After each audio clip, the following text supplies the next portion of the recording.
नमस्कार। देश की सभी पेंशन भोगियों का स्वागत करते हैं एक बार फिर से हमारे इस YouTube चैनल पर। दोस्तों, इस समय की पेंशन धारकों के लिए बहुत ही महत्वपूर्ण और इम्पोर्टेंट खबर निकलकर सामने आ चुकी है। जी हां दोस्तों, EPS 95 न्यूनतम पेंशन के साथ साथ EPS 95 हायर पेंशन को लेकर एक बड़ी खबर सामने आई है, जिसकी भी चर्चा इस वीडियो के अंदर करेंगे। तो दोस्तों, EPS पेंशन पर आखिरकार बड़ी चूक क्या है और 11 और 12 तारीख को क्या हंगामा होने वाला है, इसके बारे में बात करेंगे। EPS 95 हायर पेंशन को लेकर नई भेजा गया पेंशनर्स का डाटा, 11 को BSP और 12 को EPFO के खिलाफ बड़ा हंगामा करने की तैयारी जो है यहां पर आप सभी पेंशन धारकों के द्वारा कर ली जा चुकी है। वही दोस्तों, अगली बड़ी और महत्वपूर्ण खबर की बात करें तो केंद्र और राज्य सरकार के कर्मचारियों ने पुरानी पेंशन की बहाली को लेकर देश भर में शुरू कर दी है रिले हंगर स्ट्राइक। जी हां दोस्तों, पुरानी पेंशन योजना बहाली संयुक्त मोर्चा संघ कार्मिक अनशन यहां से 8 तारीख से आप सभी के लिए शुरू हो चुका है और 11 जनवरी 2024 तक नई दिल्ली के अंदर चलेगा। All India health employees and workers federation के बैनर की तले दोस्तों आप सभी के लिए यह बड़ा प्रदर्शन शुरू किया गया है। इससे आप सभी के लिए बड़ी खबर निकलकर सामने आ सकती है। साथ ही दोस्तों 4% बढ़ाया जाएगा DA। नोटिफिकेशन हो गया है आप सभी के लिए जारी। तो दोस्तों बड़ा नोटिफिकेशन आप सभी के लिए जारी हुआ है। वही दोस्तों बजट 2024 को लेकर भी बड़ी खबर सामने आई है। अब लगातार छठा बजट पेश करेगी वित्त मंत्री निर्मला सीतारमण। आप सभी के लिए इस बजट में बहुत ही महत्वपूर्ण और इंपोर्टेंट जानकारी निकलकर सामने आ चुकी है, जिसकी भी चर्चा आज की इस वीडियो के अंदर हम करने वाले हैं। वहीं पेंशन और पेंशन से जुड़ी तमाम बड़ी खबरों को इस वीडियो के अंदर हम कवर करने वाले हैं। इसलिए आप सभी से निवेदन रहेगा कि आप इस वीडियो को लास्ट तक जरूर देखें, साथ ही चैनल को सब्सक्राइब जरूर कर दें। तो चलिए बिना किसी देरी के खबरों का सिलसिला शुरू करते हैं। सबसे पहले बढ़ते हैं EPS 95 पेंशन को लेकर एक बड़ी खबर आई है। EPS 95 higher pension good update. जी हां दोस्तों, पेंशन पर बड़ी चूक, 11 और 12 तारीख को हंगामा।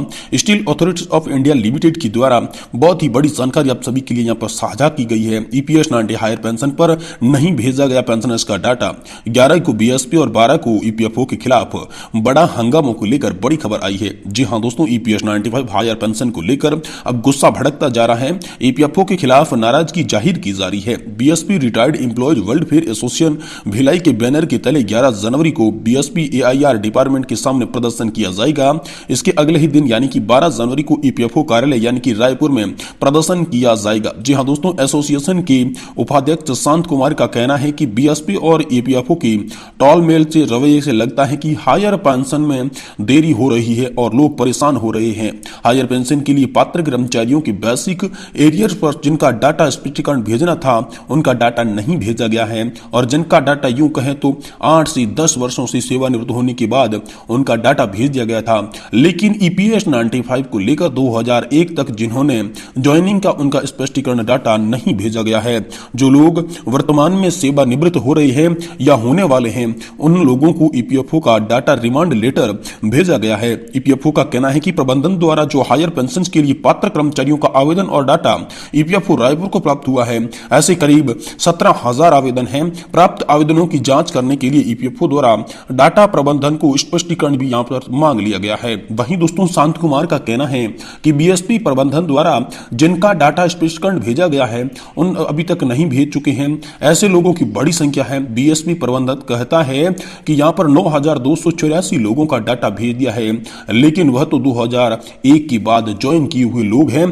कुल मिलाकर बॉल को एक दूसरे से कॉट आउट लिया जा रहा है। हाल फिलहाल में ये बड़ी खबर आप सभी के लिए आ रही है। सेवानिवृत्ति हुए लोग कभी इस कोर्ट की ओर तो कभी दूसरे कोर्ट की ओर देख रहे हैं। अब कर्मचारियों के लिए पेंशन पर एक पहेली बनकर रह गई है। EPFO के पास खुद से सेवानिवृत्त कर्मचारियों की राशि जमा हुई है, लेकिन उनका पेंशन को कोई रिलीज नहीं किया गया है। इसका जवाब भी EPFO को देना होगा और EPFO हाल ही में नहीं इसका जवाब दे पा रहा है। इन्हीं मुद्दों को लेकर 11 जनवरी 2024 को सुबह 11 बजे AIR कार्यालय के सामने BSP retired employee welfare association Bhilai के द्वारा प्रदर्शन का मांग पत्र सौंपा जाएगा और 12 जनवरी को EPFO कार्यालय रायपुर में अपनी मांगों के साथ न्यूनतम पेंशन 7,500 रुपए करने सहित साथ ही सभी सेवानिवृत्त वरिष्ठ नागरिकों को फ्री स्वास्थ्य सुविधा देने जैसी मांगों को लेकर हो रही राष्ट्रव्यापी आंदोलन में एकजुटता यहां पर व्यक्त की जाएगी। इस पर आप सभी के लिए बड़ी खबर निकलकर हाल फिलहाल में सामने आ चुकी है। वहीं दोस्तों केंद्र और राज्यों के कर्मचारी पुरानी पेंशन बहाली को लेकर देश भर में शुरू कर चुके हैं रिले हंगर स्ट्राइक। जी हां, आखिरकार ये रिले हंगर स्ट्राइक क्या है, कब से कब तक चलेगी? EPS 95 पेंशन धारकों की ओल्ड पेंशन मांग को लेकर आखिरकार क्या बड़ी खबर आएगी इस रिले हंगर स्ट्राइक से? और पुरानी पेंशन योजना बहाली संयुक्त मोर्चा संघ JES के यहाँ पर जो है क्रमिक अनशन जो है वो शुरू हो चुका है और all India health employees and workers federation के द्वारा जिनके बैनर के तले ये प्रदर्शन शुरू किया गया है। तो चलिए आपको पूरी जानकारी विस्तार से बताते हैं कि आखिर प्रदर्शन कैसे शुरू हुआ है, इस प्रदर्शन से आप सभी के लिए क्या बड़ी खबर होगी, तमाम मांगे क्या इसमें रहेगी, एक के बाद एक जानकारी विस्तार से आप सभी को बताने जा रहे हैं। इसलिए निवेदन आपसे यही करते हैं कि वीडियो को आप लास्ट तक देखेंगे तभी आपको पता चलेगा कि आखिरकार माजरा क्या है, मामला क्या है, क्या प्रदर्शन आप सभी के लिए शुरू हुआ है, इससे पेंशन धारकों को क्या बड़ी खुशखबरी लग सकती है, उम्मीद क्या इससे दिख रही है, चलिए आपको बताते हैं। देखिए दोस्तों, केंद्र और राज्य सरकारों के कर्मचारी संगठन पुरानी पेंशन बहाली की मांग को लेकर अनिश्चितकालीन हड़ताल पर जाने की तैयारी कर रहे हैं। इससे पहले सरकार को चेताने के लिए देश भर के सभी सरकारी कर्मचारियों ने यहां पर जो है 8 जनवरी से 11 जनवरी तक रिले हंगर स्ट्राइक शुरू कर दी है। ओपीएस के लिए गठित national joint counselling act of action JCS की संयोजक शिव गोपाल मिश्रा सहित कई एसोसिएशन की पदाधिकारियों ने सोमवार को दिल्ली के जंतर मंतर पर रिले हंगर स्ट्राइक में हिस्सा लिया और साथ ही दोस्तों यहां पर जो है एसोसिएशन और फेडरेशन इस रिले हंगर स्ट्राइक में विभिन्न यहां पर जो फेडरेशन है वो भाग ले रही है। तो दोस्तों इन विभागों में हुआ था स्ट्राइक बेल्ट। आखिरकार स्ट्राइक बेल्ट कहां पर हुआ था जिसके बाद रिले हंगर स्ट्राइक को शुरू किया गया। तो दोस्तों सरकारी कर्मचारी पुरानी पेंशन बहाली की मांग को लेकर विभिन्न चरणों में आंदोलन कर रहे हैं। इसी के तहत रामलीला मैदान में रैली और धरना प्रदर्शन हुए थे। कर्मचारियों ने सरकार को चेताया था कि इस मुद्दे पर देश में अनिश्चितकालीन हड़ताल हो सकती है। इस हड़ताल के लिए देश के 2 बड़े कर्मचारी संगठन रेलवे और रक्षा की सहमति मिल चुकी थी। स्ट्राइक बेल्ट में रेलवे के 11 लाख कर्मचारियों में से 96% कर्मचारी ओपीएस लागू नहीं होने की स्थिति में हड़ताल पर जाने के लिए तैयार थी। इसके अलावा रक्षा विभाग के सिविल के जो 4 लाख कर्मचारी थे उनमें से 97% कर्मचारी हड़ताल के पक्ष में नजर आ रही थी। कर्मचारी संगठनों के पदाधिकारियों का कहना है कि जनवरी में हड़ताल की तिथि की घोषणा कर दी जाएगी। इससे पहले देश भर में सरकारी कर्मचारी रिले हंगर स्ट्राइक पर बैठेंगे। यह स्ट्राइक सरकार को चेताने के लिए की जाएगी और वह स्ट्राइक आप सभी के लिए शुरू कर दी जा चुकी है। जल्द शुरू हो सकती है अनिश्चितकालीन हड़ताल। इसको लेकर भी बड़ी खबर है दोस्तों। ANJCS के पदाधिकारियों का कहना है कि सरकारी कार्यालयों और प्रतिष्ठानों में बहुत ही जल्द अनिश्चितकालीन हड़ताल शुरू हो सकती है। इस हड़ताल की स्थिति में रेल थम जाएगी और रक्षा क्षेत्र के उद्योगों में कामकाज बंद हो जाएगा। इसके चलते केंद्र में ही नहीं बल्कि विभिन्न राज्यों में अब सरकारी कामकाज प्रभावित होने वाला है। केंद्र और राज्य सरकारों के विभागों, संगठनों, प्रतिष्ठानों के में अंदर जो है 8 तारीख से ये शुरू हो गया और 11 तारीख तक चलेगा। और रिले हंगर स्ट्राइक अनिश्चितकालीन हड़ताल का पहला चरण है। विभिन्न कर्मचारी संगठन भूखे रहकर सरकार को पुरानी पेंशन बहाली की मांग करेंगी।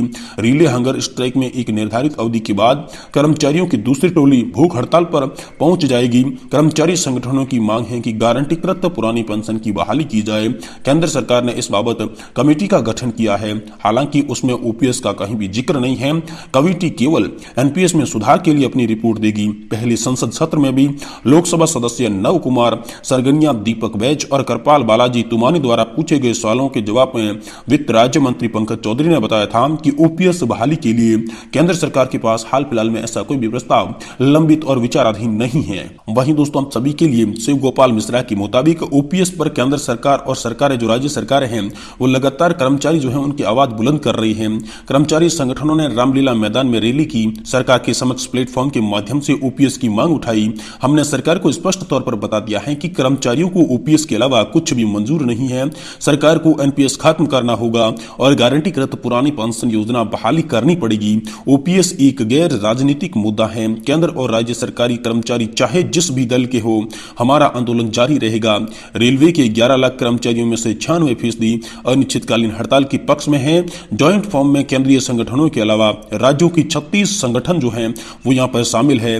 चुनाव में बड़े उलटफेर का भी यहाँ पर दावा किया जा रहा है। जी हाँ दोस्तों, ओपीएस के लिए गठित national joint council of action यानी कि NJCA की संचालक समिति के राष्ट्रीय संयोजक एवं स्टाफ साइड की राष्ट्रीय परिषद JCM के सचिव शिव गोपाल मिश्रा के मुताबिक लोकसभा चुनाव से पहले पुरानी पेंशन व्यवस्था लागू नहीं होती है तो भाजपा को उसका खामियाजा भुगतना पड़ेगा।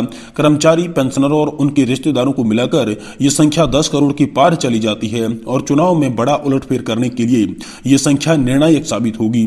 और इसमें साथ ही साथ कहा गया कि PFRDA में संशोधन के बिना ओपीएस संभव नहीं है। जी हाँ दोस्तों, confederation of central government employees and worker के महासचिव SB यादव ने कहा कि केंद्र सरकार को पुरानी पेंशन योजना बहाल करनी होगी। एनपीएस का पैसा है pension fund and development regulatory authority जो कि पीएफआरडीए के पास जमा है।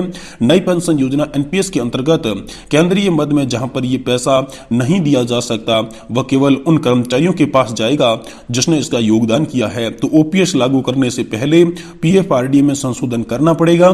Confederation of central employees government workers सरकार के समक्ष बड़े स्तर पर यह मांग उठाई है। इस बाबत नवंबर में रामलीला मैदान में कॉन्फेडरेशन ने एक विशाल रैली का भी आयोजन किया था। और दोस्तों 18 साल बाद रिटायर हुए कर्मचारियों को भी मिली है यहां पर इतनी पेंशन। यानी कि दोस्तों शिवगोपाल मिश्रा ने बताया कि एनपीएस में कर्मचारी जो पेंशन मिल रही है उतनी तो बुढ़ापा पेंशन भी है। एनपीएस स्कीम में शामिल कर्मचारी 18 साल बाद रिटायर हो रहे हैं, उन्हें क्या मिल रहा है? एक कर्मचारी को एनपीएस के तहत 2417 रुपए की मासिक पेंशन मिली है, दूसरे को 2506 रुपए की और तीसरे को यहां पर 4900 रुपए की प्रतिमाह पेंशन मिली है। अगर यही कर्मचारी पुरानी पेंशन योजना के दायरे में होते तो उन्हें प्रतिमाह क्रमशः 15,250, 17,150 और 28,450 रुपए की पेंशन मिलती। तो एनपीएस में कर्मचारियों द्वारा हर माह अपने वेतन का 10% शेयर डालने के बाद भी उन्हें रिटायरमेंट पर मामूली सी पेंशन मिलती है। और इसी को लेकर दोस्तों कन्फर्मेशन के साथ साथ यहाँ पर जो कर्मचारियों में है काफी सारा रोष है और इसी रोष को लेकर लगातार प्रदर्शन किया जा रहे हैं, धरने दिए जा रहे हैं। और इसी धरना प्रदर्शन को देखते हुए आम सभी के लिए कोई मांगे मंजूर करवाने की भरसक प्रयास की जा रहे हैं, जिसका चुनाव 2024 पर भी बड़ा असर देखने को मिलेगा।